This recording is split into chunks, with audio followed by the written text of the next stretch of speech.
नमस्कार और जोहार। आप सभी का स्वागत है द न्यूज पोस्ट में और मैं हूं आपके साथ सुहाना।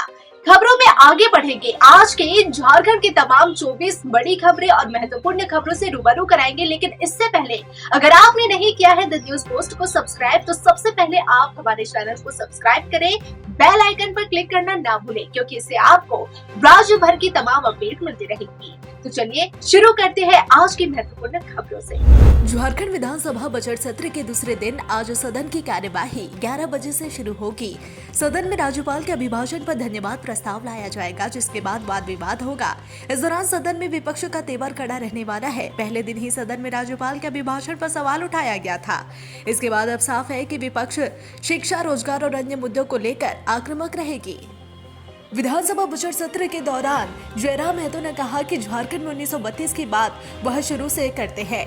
गाड़ी का नंबर 1947 रहने के पीछे की वजह है कि डुमरी के पूर्व विधायक दिवंगत जगन्नाथ महतो की सभी गाड़ी का नंबर यही है। इसी वजह से उन्होंने 1947 का नंबर लिया है। इसके अलावा सरकारी घर लेने पर कहा कि वह शुरू से इसका विरोध कर रहे थे, लेकिन अब सरकारी घर इसलिए ले रहे हैं कि वह नहीं लेंगे तो वह घर किसी और को मिल जाएगा।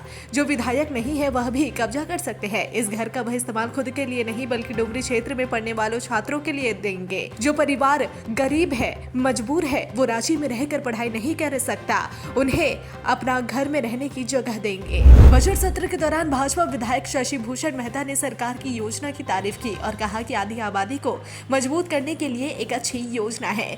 सभी बेटी बहन को पैसा मिलना चाहिए, साथ ही झारखंड के बेटे का भी ख्याल रखने की जरूरत है। 18 से 50 साल तक के युवाओं को कम से कम 2000 रुपए देने का काम करे तो और भी अच्छा होगा। इसके अलावा मैट्रिक पेपर लीक मामले में सरकार पर सवाल उठाया। उन्होंने कहा कि झारखंड में पेपर लीक हुआ है, सरकार इस मुद्दे को गंभीरता से ले और पूरे मामले की जांच सीबीआई को सौंप दे, जिससे दूध का दूध और पानी का पानी हो सके। लाखों छात्रों का भविष्य के साथ एक खिलवाड़ है। भाजपा विधायक सत्येंद्र नाथ तिवारी ने कहा कि झारखंड सरकार ने झूठा अभिभाषण राज्यपाल से पढ़वा दिया है। नल जल का जिक्र किया गया, लेकिन इसमें घोटाला कितना हुआ है यह भी बताने की जरूरत है। झारखंड में जितनी भी अधूरी योजना है उसका भी जिक्र किया गया है। पूरी तरह से अभिभाषण में जो लिखा गया था वह 1% भी सही नहीं है। वहीं इस पर पलटवार करते हुए कांग्रेस विधायक दल के नेता प्रदीप यादव ने कहा कि भाजपा को पेट में दर्द इसलिए हो रही है क्योंकि अभिभाषण में कहीं भी अडानी और अंबानी का नाम नहीं था। इस सरकार में आदिवासी, अल्पसंख्यक, दलित की बात होती है। उनका काम किया है। सरकार अपने वादे के मुताबिक काम कर रही है। तेलंगाना में निर्माणाधीन टनल में फंसे गुमला के 4 मजदूर परिवारों की बेचैनी बढ़ती जा रही है, क्योंकि मजदूरों को बाहर निकालने के लिए रेस्क्यू किया जा रहा है, लेकिन मजदूरों के नाम पुकारे जाने पर भी कोई जवाब नहीं मिल रहा। ऐसे में परिजनों की चिंता और बढ़ गई है। मजदूरों के सकुशल वापसी के लिए मंदिरों में पूजा की गई। गुमला जिला प्रशासन सभी मजदूर परिवार के एक सदस्य को फ्लाइट से घटनास्थल पर ले जाया जाएगा। साथ में जिले के 2 पदाधिकारी भी जाएंगे। इधर मजदूर के परिजनों का कहना है कि अभी तक कुछ नहीं पता चला है, अब ईश्वर पर ही भरोसा है।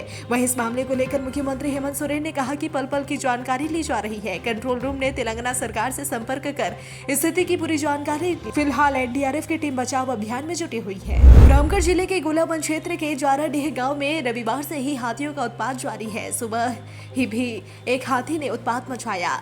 हाथी के हमले से बचने के लिए एक युवक ने तो कुएं में कूदकर अपनी जान बचाई। जारेडी गांव निवासी अमरलाल टूडू सुबह अपनी खेत में लगी फसल की सिंचाई कर रहा था। इसी दौरान एक हाथी जंगल की ओर गांव में आ धमका।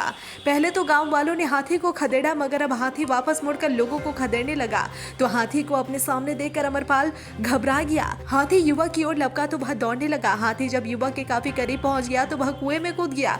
इससे वह घायल हो गया, मगर उसकी जान बच गई। 23 फरवरी को एसएसपी ने रांची जिले में 4 इंस्पेक्टर और 3 सब इंस्पेक्टर स्तर के पुलिस अफसरों का तबादला कर दिया था।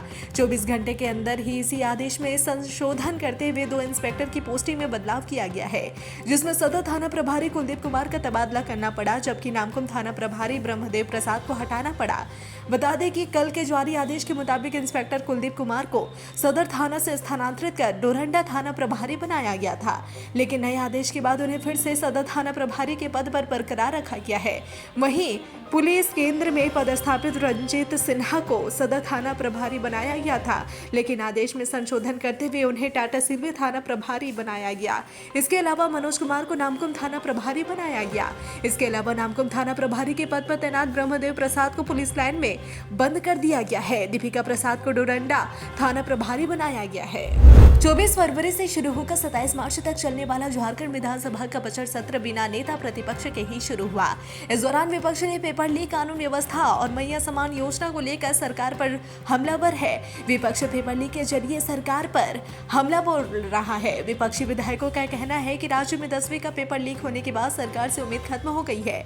जेएसएससी जेपीएससी के बाद अब 10वीं का पेपर भी लीक हो जाए तो झारखंड के लिए शर्म की बात नहीं होगी। इस पर पलटवार करते हुए सत्ता पक्ष के विधायक ने कहा कि सरकार छात्रों के भविष्य को लेकर संवेदनशील है। कमेटी बनाकर जांच की जा रही है। इस पूरे लीक मामले में बीजेपी का हाथ है। जल्द ही सच्चाई सामने आ जाएगी। भाजपा के पूर्व विधायक भानु प्रताप शाही ने राज्य सरकार के मंत्री और कांग्रेस नेता इरफान अंसारी पर कमेंट किया है। चैंपियंस ट्रॉफी 2025 में पाकिस्तान की हार पर इरफान अंसारी पर कमेंट करते हुए भानु प्रताप शाही ने प्रतिक्रिया दी है। उन्होंने सोशल मीडिया पर अपना वीडियो शेयर करते हुए कहा कि उत्तर प्रदेश के मुख्यमंत्री योगी आदित्यनाथ से उन्हें खोज रहे हैं। मालूम हो कि इरफान अंसारी ने योगी आदित्यनाथ पर कमेंट करते हुए कहा था कि उन्हें चुप रहना चाहिए, नहीं तो काके के मानसिक आरोग्य संस्थान में भर्ती करा दिया जाएगा। इरफान अंसारी के इस बयान पर भाजपा नेताओं ने कड़ी प्रतिक्रिया जताई थी। भवनाथपुर से पूर्व विधायक भानु प्रताप शाही ने कुछ इसी अंदाज में इरफान अंसारी पर कमेंट किया। उनसे जय श्री राम कहने को कहा। चाकुलिया में इन दिनों हाथियों का उत्पात देखने को मिल रहा है, जहां चाकुलिया थाना क्षेत्र दक्षिण शोल गांव में जंगली हाथियों की एक झुंड ने उत्पात मचाते हुए घरों को तोड़कर घरों में रखे अनाज को खाकर चट कर रहा है। वहीं ये खेतों में लगी फसल को भी बर्बाद कर रहे हैं, जिसके बाद लोगों ने देर रात मशाल जलाकर हाथियों के झुंड को जंगल की ओर खदेड़ा। वहीं सुबह वन विभाग की टीम मौके पर पहुंची और मुआवजा का फॉर्म ग्रामीणों में बांटा। वहीं दूसरी ओर पूर्वी सिंहभूम के डीएफओ सबा आलम ने कहा कि हाथी का झुंड जो जंगल से ग्रामीण इलाकों में बार बार आ रहे हैं, इसे लेकर गश्ती दल में सदस्यों की संख्या बढ़ा दी गई है। साथ ही जंगली हाथी गाँव में न पहुंचे, इसे लेकर विभाग ने पूर्व में ही चाकुलिया वन क्षेत्र में 1 लाख बांस के पौधा लगाए हैं, जिससे हाथी ग्रामीण इलाकों में न जा सके। उन्होंने कहा कि इसके अलावा आने वाले समय में जंगल से सटे ग्रामीण इलाकों को गाँव के चारों तरफ से मधुमक्खी पालन करवाने की योजना है, ताकि हाथियों का झुंड गांव में ना जा सके। झारखंड कांग्रेस के नवनियुक्त प्रभारी के राजू ने झारखंड के 5 दिवसीय प्रवास के दौरान आज हजारीबाग में उत्तरी छोटा नागपुर प्रमंडल के जिला अध्यक्ष, प्रमंडल अध्यक्ष एवं रामगढ़, हजारीबाग, चतरा, कोडरमा के प्रमंडल अध्यक्षों के साथ बैठक की। बैठक में कार्यकर्ताओं ने प्रभारी को अपनी भावनाओं से स्पष्टता के साथ अवगत कराया, जिसमें 20 सूत्रीय कार्यक्रम की बैठक के साथ साथ विस्थापितों को मुआवजा और प्रखंडों में संगठन की स्थिति, सरकार एवं संगठन के बीच सामंजस्य जैसे विषयों पर भी चर्चा की गई। बैठक को संबोधित करते हुए प्रदेश प्रभारी के राजू ने कहा कि कांग्रेस कार्यकर्ताओं का सम्मान ही पार्टी का सम्मान है और सभी विधायक एवं मंत्री कार्यकर्ताओं का सम्मान करें, क्योंकि कार्यकर्ता है तो आप विधायक और मंत्री हैं। आज झारखंड सरकार विकास के कई दावे करती है, लेकिन साहेबगंज के राजमहल प्रखंड का एक स्कूल ऐसा है जहां बच्चों को बोरा पर बैठाकर पढ़ाई करते हैं। जी हां, गंगा नदी से घिरा गदाई दियारा के फूलचंद टोला में संचालित उत्क्रमित मध्य विद्यालय की स्थिति सरकार के शिक्षा व्यवस्था की पोल खोलने के लिए काफी है। इस विद्यालय में बच्चों को पुआल पोस की झोपड़ी के नीचे भीगा हुआ जमीन पर बैठकर पढ़ाई करना पड़ रहा है। इतना ही नहीं बल्कि संचालित विद्यालय में शौचालय, खाना बनाने के लिए रूम, पानी के साथ साथ बेंच, डेस्क एवं भवन का भी अभाव बना हुआ है। लेकिन इन सब के बीच दिल को कचोड़ने वाली एक बात यह है कि विद्यालय में पढ़ाई करने की सभी छात्राएं अपने अपने घर से प्लास्टिक बोरा लेकर आते हैं और उसको बिछाकर उस पर बैठकर पढ़ाई करते हैं। देवघर स्थित बाबा बैद्यनाथ मंदिर में महाशिवरात्रि से पहले सभी मंदिरों के पंचशूल को उतारा जाता है। उस पंचशूल की साफ सफाई करने और फिर दूसरे दिन विधिवत पूजा अर्चना करने के बाद पुनः मंदिरों पर स्थापित करने की परंपरा रही है। इसी के तहत भगवान शिव और माता पार्वती के मंदिर का पंचशूल महाशिवरात्रि से 2 दिन पूर्व उतारा गया। परंपरा के अनुसार दोनों ही पंचशूल का मिलन कराया गया। महाशिवरात्रि से ठीक पहले वर्ष में एक बार होने वाले इस धार्मिक अनुष्ठान को देखने और पंचशूल को स्पर्श करने के लिए मंदिर परिसर में श्रद्धालुओं की भीड़ उमड़ पड़ी। खुद जिला उपायुक्त विशाल सागर, मंदिर प्रभारी सह एसडीपीओ रवि कुमार सहित अन्य लोगों ने पंचशूल प्रणाम किया। बाबा मंदिर की सदियों पुरानी धार्मिक परंपरा के अनुसार कल इस पवित्र पंचशूल की विधिवत पूजा के बाद पुनः दोनों मंदिरों पर इसे चढ़ाया जाएगा। इस दौरान मंदिर में मुख्य और पार्वती मंदिर के बीच गठबंधन पूजा बंद रहेगी। कोलकाता से प्रयागराज आ रही श्रद्धालुओं से भरी बस चौपारण में दुर्घटनाग्रस्त हो गई। जानकारी के मुताबिक बस कोलकाता से प्रयागराज आ रही थी। इसी बीच चौपारण सियारकोनी के निकट ट्रक और बस ने टक्कर मार दी।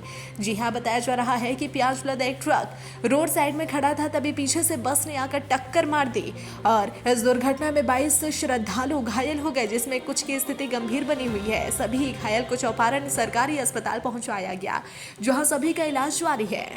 साहिबगंज जिले के तेजतर्रार एसपी अमित सिंह ने मिर्जा चौकी थाना का वार्षिक निरीक्षण किया। वहीं थाना प्रभारी ने एसपी को गार्ड ऑफ ऑनर देकर स्वागत किया।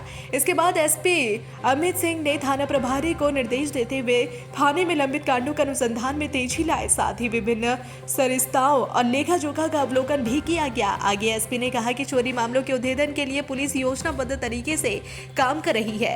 जल्द ही कई मामलों का उद्भेदन कर लिया जाएगा। वहीं उन्होंने कहा कि मिर्जा चौकी थाना में भी वाहन जब्ती की नीलामी की जाएगी, इसी के लिए प्रक्रिया चल रही है। इस दौरान थाना प्रभारी सहित अन्य पुलिस पदाधिकारी शामिल थे।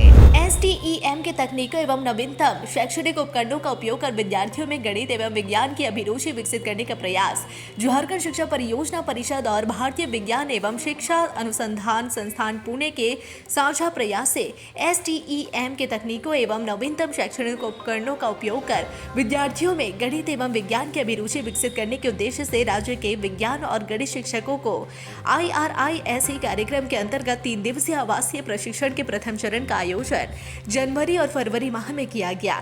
यह प्रशिक्षण राज्य के 15 जिलों के शिक्षकों को चरणबद्ध तरीके से दिया गया। IRISE कार्यक्रम के 4 स्टैंडर्ड्स हैं और उसमें से एक टीचर डेवलपमेंट स्टैंड है, जिसके अंतर्गत शिक्षकों को प्रशिक्षण दिया जा रहा है। इस परियोजना को विज्ञान एवं प्रौद्योगिकी विभाग, भारत सरकार, royal society of chemistry, British council, Tata trust और टाटा टेक्नोलॉजीज द्वारा कार्यान्वित किया जा रहा है।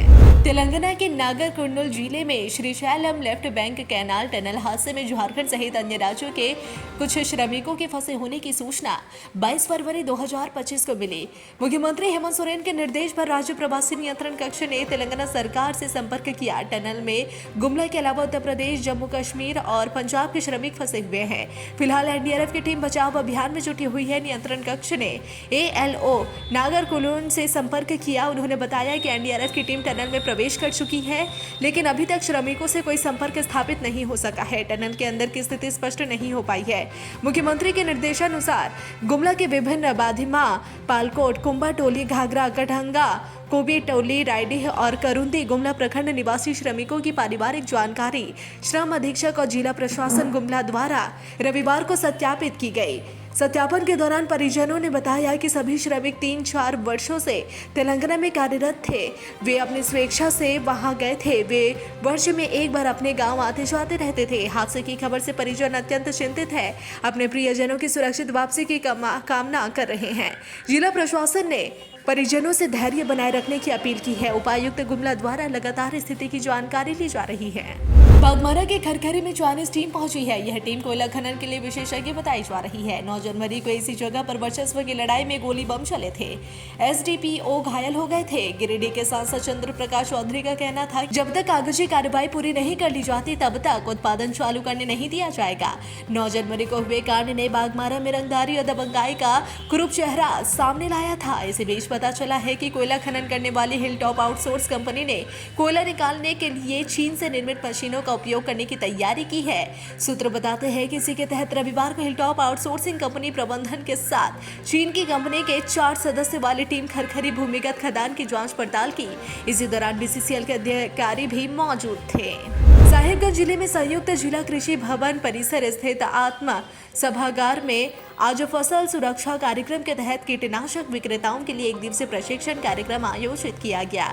वहीं कार्यक्रम का शुभारंभ जिला कृषि पदाधिकारी प्रमोद एक्का और कृषि विज्ञान केंद्र के प्रधान सह वरिष्ठ वैज्ञानिक अमृत कुमार झा ने दीप प्रज्वलित किया।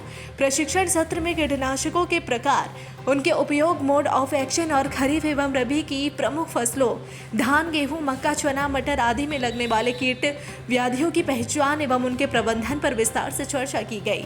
जिला कृषि पदाधिकारी प्रमोद एक्का ने समेकित कीट व्याधि प्रबंधन यानी IPM के महत्व को रेखांकित किया। पश्चिम बंगाल अंतर्गत फरक्का थाना क्षेत्र के न्यू फरक्का बस स्टैंड के समीप नेशनल हाईवे पर गुप्त सूचना के आधार पर राज्य STF की टीम ने अभियान चलाकर साहिबगंज जिले के राजमहल के 3 युवकों को 1 किलो 10 ग्राम हेरोइन के साथ गिरफ्तार कर लिया। जब्त हेरोइन की बाजारी कीमत 5 करोड़ 50 लाख रुपए बताई जा रही है। गिरफ्तार किए गए युवकों के नाम मोहम्मद फरहान, मोहम्मद अजीज और अल्ताफ आलम बताया जा रहा है। फरक्का थाना पुलिस के सहयोग से एसटीएफ की टीम गिरफ्तार तीनों युवकों को जंगीपुर न्यायालय में पेश करने के बाद रिमांड पर लेकर पूछताछ कर रही है। मिली जानकारी के अनुसार फरक्का थाना के आईसी नीलोत्पल मिश्रा के अनुसार बीती रात फरक्का पुलिस और विशेष एसटीएफ की टीम को एक गुप्त सूचना मिली थी कि झारखंड राज्य के साहिबगंज जिला के राजमहल के उक्त 3 युवक हेरोइन की तस्करी कर फरक्का पहुंचे थे।